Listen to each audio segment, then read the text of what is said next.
السلام عليكم حبايبي، ازيكم؟ عاملين ايه؟ يا رب تكونوا بخير. معاكم ياسمين نظمي من قناه جيري لتعليم الكروشيه. النهارده ان شاء الله هنعمل مع بعض مقلمه، شنطه كروس، شنطه ميك اب، محفظه، زي ما انت حابه تستخدميها هي تنفع في كل ده. زي ما انتم شايفين كده هي شكلها حلو جدا. ممكن كمان تستخدمي فيها بواقي الخيوط اللي عندك، يعني القطعة دي كده بلون، والقاعدة الجناب دي بلون، والظهر زي ما انا مغيرة في اللون كده ممكن تعمليها بلون، والقطعتين دول برضو بلون تاني، يعني ينفع تستخدمي فيها بواقي الخيوط اللي متاحة عندك. انا مستخدماها كشنطة اهي، انا هحط فيها موبايل.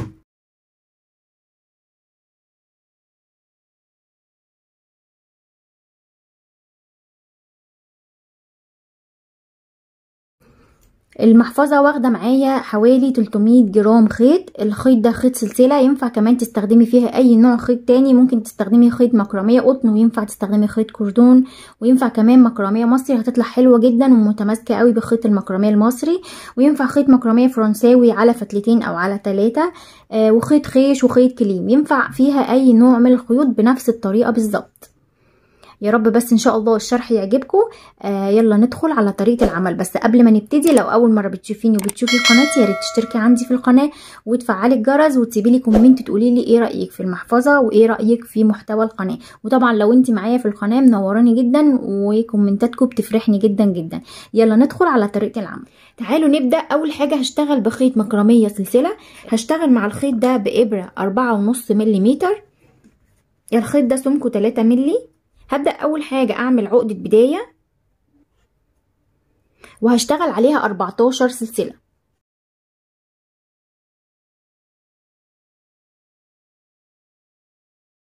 دول كده 14 سلسلة. هشتغل عليهم كمان سلسلة ارتفاع، وهلف الشغل بتاعي، وهشتغل في الحلقات اللي في الخلف دي شايفينها. هشتغل أول حاجة غرزة منزلقة، واللي بعديها نص عمود،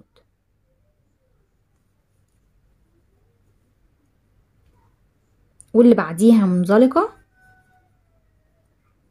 واللي بعديها نص عمود.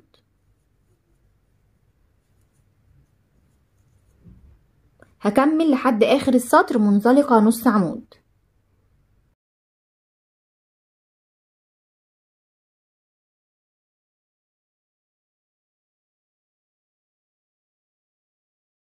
خلصت ال14 غرزة، خلصتهم منزلقة نص عمود. اخر غرزة معايا كانت نص عمود. هرتفع سلسلة وهلف الشغل بتاعي، وده الشكل من الخلف. ابتديت باول السطر بمنزلقة ونهيت بنص عمود، برضو هبتدي بمنزلقة وهنتهي بنص عمود. تمام، ادي اول غرزة معانا اهي، هشتغل فيها منزلقة، واللي بعديها هشتغل فيها نص عمود، اللي بعديها منزلقة، واللي بعديها نص عمود.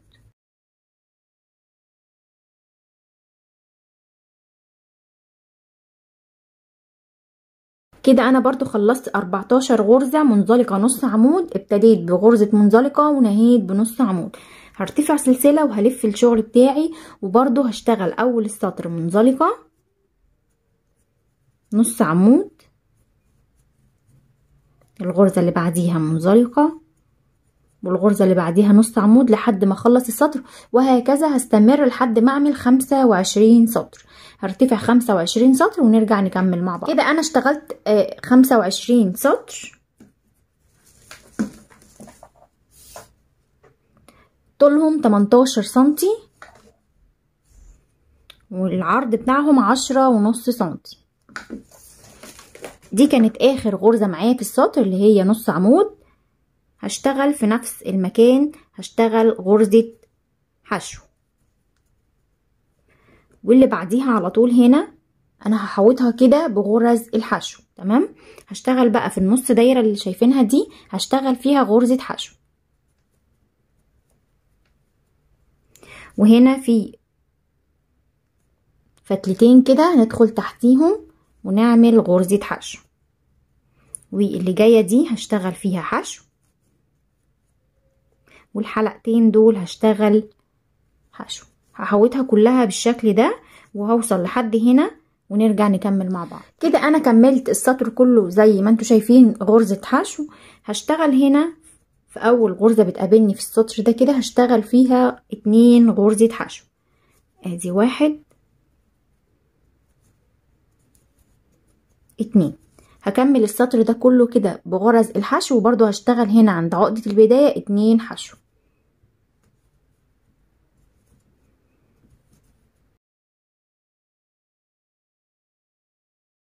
هنا عند عقدة البداية دي هشتغل 2 حشو،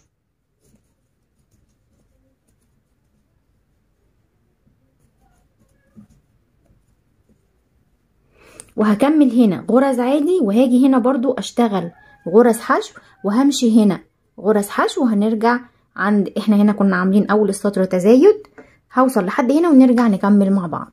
كده انا وصلت لحد اخر غرزة في الشغل. اول ما ابتديت من هنا، ودي كانت اخر غرزة. هبتدي بقى افصل الخيط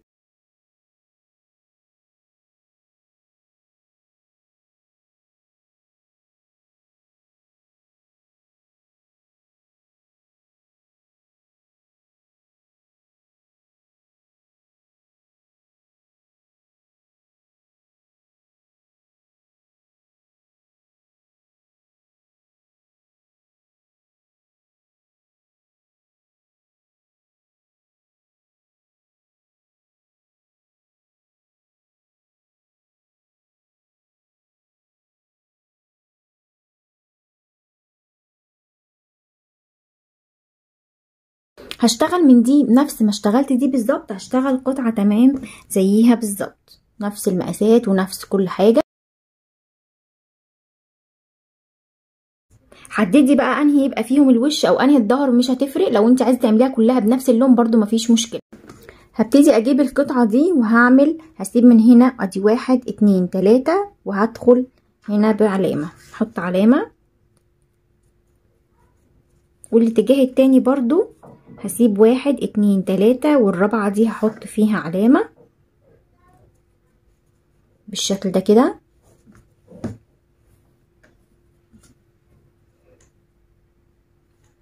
هشتغل على الحلقه الخلفيه، هشتغل هنا على الحلقه الخلفيه، هسحب خيط، وطبعا هاخد الخيط ده معايا تحت الشغل. هشتغل غرز حشو نفس المكان اللي انا ارتفعت فيه ده، هشتغل برضو فيه غرزة حشو في الحلقة الخلفية. بعد كده هشتغل على الغرزة اللي بعديها برضو حشو، واللي بعديها.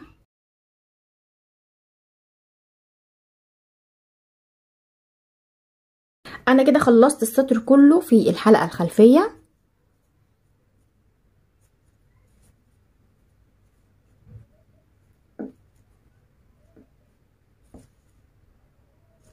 هبتدي ارتفع سلسلة وهلف الشغل، وهشتغل تحت الحلقتين بغرز الحشو، واللي بعديها برضو تحت الحلقتين.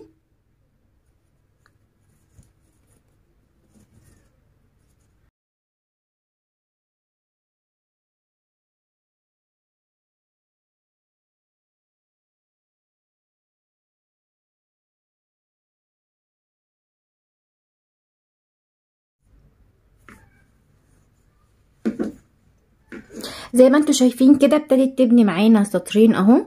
هرتفع سلسلة برضو وهلف الشغل وهشتغل بنفس الطريقة. هفضل ارتفع عدد سطور، امشي كده بغرز الحشو لحد ما اوصل لاخر غرزة، وارجع تاني هرتفع عدد سطور وارجع اقول لكم انا اشتغلت كام سطر.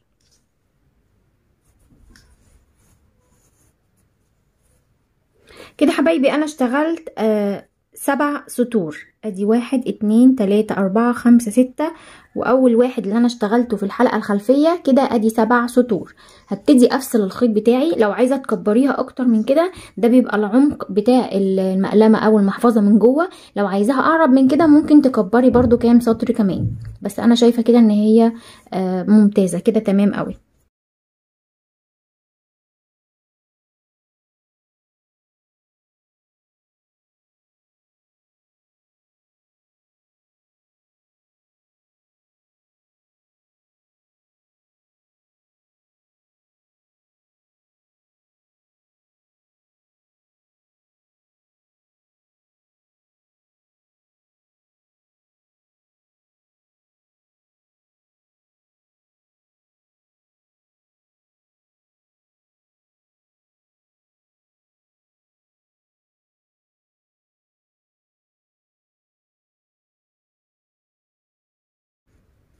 هنبدأ بقى نشتغل قطعتين بالشكل ده. هنشتغل بطول الغرز اللي هنا، هتعدي الغرز اللي هنا، انا طلعت معايا 32 غرزة، اشتغلت 32 غرزة، 32 سلسلة وسلسلة ارتفاع، وارتفعت 3 سطور بس، وما حوضتهاش ولا حاجة، انا بس شطبت الخيط في النهاية بالشكل ده كده، ودي ما شطبتهاش يعني ما مشيتش عليها دور، ما حوضتهاش يعني. تمام، انا كده اشتغلت قطعتين بنفس الطريقة كده، اشتغلت 32 غرز، 32 سلسلة، وارتفعت كمان ارتفاع سلسلة، واشتغلت 3 سطور رايح جاي. تمام، هنبتدي بقى نركب الاجزاء دي في بعضيها بخيط سنارة. لو مش عندك خيط سنارة ممكن تشتغلي عادي بنفس الخيط ده، وتحطيه في ابرة التنظيف وتشتغلي بنفس الطريقة.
انا ركبت لها حبايبي كده السوسته، وركبت لها كمان اللوجو ده. لو مش عندك اكسسوار كده ممكن تحط لها لوجو جلد او اي حاجه عندك متاحه بالشكل ده مثلا زي ما انتي حابه.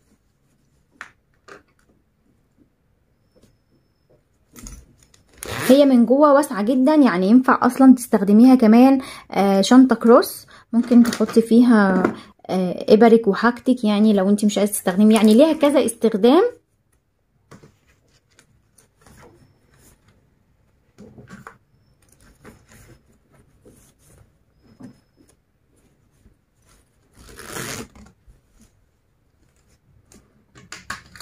ممكن تحطي لها حلقات سهله الفتح من الجناب وتشيليها كشنطه كروس، شكلها حلو جدا.